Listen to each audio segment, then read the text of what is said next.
Hello everyone and welcome to F1 Manager 22.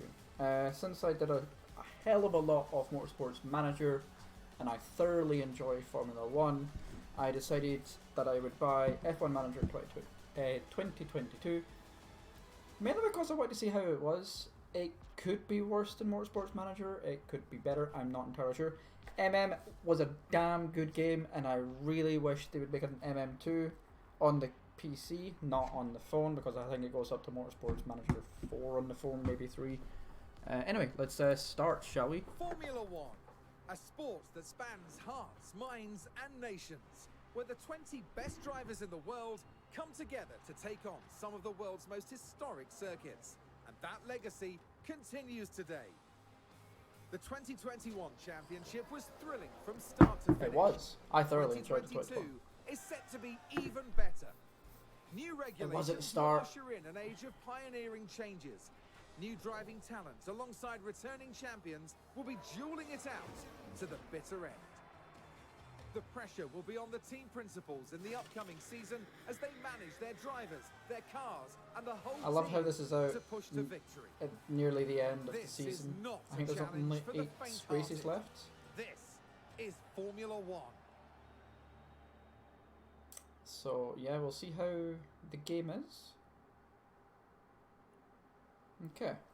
Mercedes returned to F1 in 2010, and since 2014 they've won the Constructors' Championships Really back-to-back every year. In 2021 they took home the Constructors' Championship once more, although they narrowly missed out on the Drivers' Championship, coming in second. Heading into 2022, Mercedes will insist on dominating the competition. Nothing less than the fastest car and the most wins will give the Silver Arrows the outcome they want to see at the end of this new season and beyond. That's really cool. The Red Bull team burst onto the F1 scene in 2005, and ever since 2009, they've been one of the top three teams in the championship. Last season ended brilliantly for them. Max Verstappen won the prestigious Drivers' Championship, and Red Bull are flying high once more. Heading into 2022 under the right leadership, Red Bull could find themselves heading up the pack once more. They'll certainly be hoping to end the season with not one but 2 championship trophies for their cabinet back home in Milton Keynes. Yep, and Boemi, okay. Ferrari have entered Formula 1 every year since the World Championship began back in 1950. Yep. They still hold the most championship titles of any team. The team had a solid season in 2021, securing 3rd place in the Constructors' Championship. Ferrari are very much in it to win it. With strong leadership over the 2022 season and beyond, expect to see them fighting for those podium places. If all goes well, they'll be aiming for that top spot as the seasons progress. It looks a little bit laggy. I'm really hoping it doesn't stay that bad. If anything, I'll lower the graphics. Yeah, definitely looks like I have to lower it. We'll see how this goes. McLaren are a cornerstone of F1, having been part of the sport since 1966 and winning numerous drivers and constructors' championships over the years. Last season they came a respectable 4th overall, with Daniel Ricciardo and Lando Norris securing the only 1-2 finish of the season. The talented driver pairing of Ricciardo and Norris returns from McLaren this season, and one thing is certain, they're not going to settle until they're reigning champions once more. McLaren's probably one of my favourite teams of F1. I've always liked McLaren. I don't like the colour of McLaren now. I prefer the Silver Arrows. Alpine was a new name in 2021, bringing F1 drivers Fernando Alonso and Esteban Ocon back into the spotlight. Yep. Alpine finished the 2021 season in 5th place in the constructors' standings, with their first race win secured by Ocon at the Hungarian Grand Prix.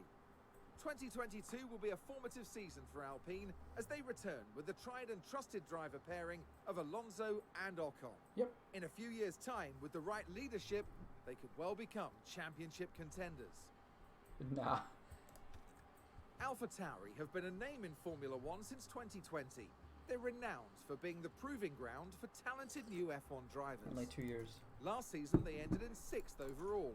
Driver Pierre Gasly also earned them an impressive podium finish in Baku. Heading into 2022, the team continued to develop their current driver pairing of Yuki Tsunoda and Gasly. They'll want to continue scoring regular points and begin working their way past the other midfield contenders. 2021 was Aston Martin's first full season in Formula One. They roared onto the scene with Sebastian Vettel, the legendary 4-time world champion, in one of those coveted driving seats. Despite some teething problems in testing, Aston Martin gave a solid showing and finished the season in 7th place overall.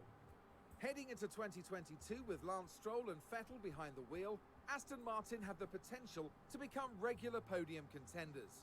But it's going to take strong leadership and shrewd investment to get them there. Just background on all the teams. This is, I think I know who I'm probably going to choose Haas or the Alphas. I'm not entirely sure yet. I don't like always being the best team in the like I don't want to play Mercedes. No, I don't want to play Red Bull. Mercedes wouldn't be a bad one to play. Like, they are currently 3rd in the championship, maybe 4th, and they are contending with like McLaren and stuff. But I don't want to go Red Bull or Ferrari. It's just too easy that way. I like a challenge. Williams is a legendary name in F1, winning 9 Constructors' Championships in their heyday. The Williams family sold the team in 2020, and the 2021 season saw them fighting well from start to end. They finished 8th overall, thanks to some incredible performances by George Russell in his last year as a Williams driver. In 2022, Williams have Nicholas Latifi and new signing Alex Albon, returning to F1 after a year away to make up their driver team. The pressure is on for them to up their performance this season and push their way back towards those midfield places. I believe Albon is British. I'm not 100% sure. Alfa Romeo boasts an impressive Formula One history, dating right back to 1950, when they won the very first Drivers' World Championship. However, 2021 saw them finish in 9th overall, with no podium finishes to their name. The team usher in 2022 with a brand new driver lineup. They're joined by F1's first ever Chinese race driver, Zhou, as well as veteran Valtteri Bottas, as they build their way back to becoming regular point scorers. And the Haas. Haas joined F1 back in 2016, and they've had a good start to their team career, peaking at 5th place in 2018. They've always been midfield. 10th, but they spent a lot of time and focus on designing their car for 2022 and strategizing for the future. Going into the 2022 season, Haas hope to have a strong car design under their belts. Coupled with hungry drivers, an ambitious team and strong leadership, they'll be pushing their performance and fighting their way back to the midfield. Yeah, I think Williams is the people I'm going to go. So yeah, I will...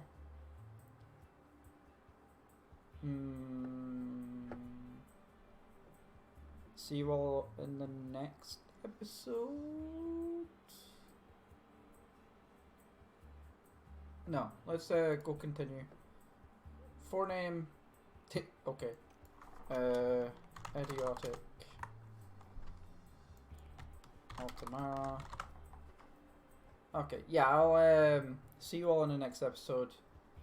We're gonna go as Williams because I do want to play with Alexander Albon. A legendary name in F1. I do want to play with Alexander Albon and Nicholas Latifi. I do like these. I like Albon.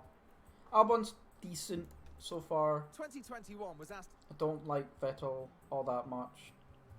Not a bit. Don't care about Lance Stroll. Nico Hülkenberg is great. Alpha Tap. Gasly's awesome. I like Gasly. He's a good driver. Alpine was a new Mercedes return to F.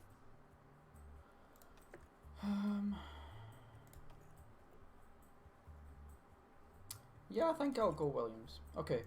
I will see you all in the next episode. Thank you all very much for watching this setup episode. Next episode, the graphics will be going down, because hopefully that will help the lag. Hopefully. Anyway, have fun everyone, and I'll see you all later. Bye bye.